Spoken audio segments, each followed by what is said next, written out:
Here on the screen you can see a table that you might have been seeing right from the tutorial number 1. You can see the table divided into two types of consonants. The first is plosive or stop consonants, and the second is nasal consonants. Now, what is a stop consonant? A stop consonant is one in which we first block the passage of the air, and to produce the sound we have to release the air. Let's begin with the front of our mouth, that is our lips. Look at the group number 5. It's called bilabials. That means both the lips. This means that the consonants of this group are pronounced using both the lips.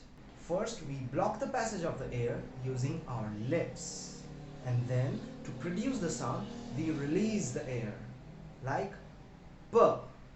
I cannot produce any sound unless I release the air. Now if I add an exhalation with it, it becomes P. That is the second letter. P, P. Again, now if I reduce the sharpness of the sound or reduce the frequency, you will hear a sound B.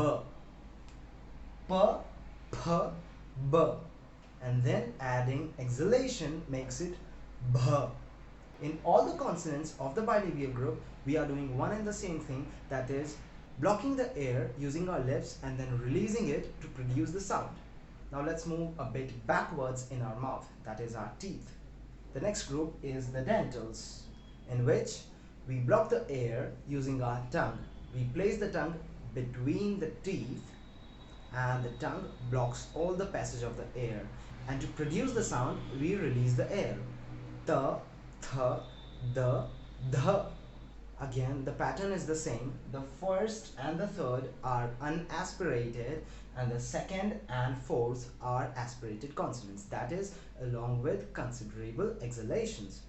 The next is retroflex, in which we have to inverse our tongue in such a way that the lower part of the tongue touches the roof of the mouth. That's why we call them retroflex. T, th, d, dh. In these consonants, the tongue makes a wall by getting inverted and blocks the passage of the air.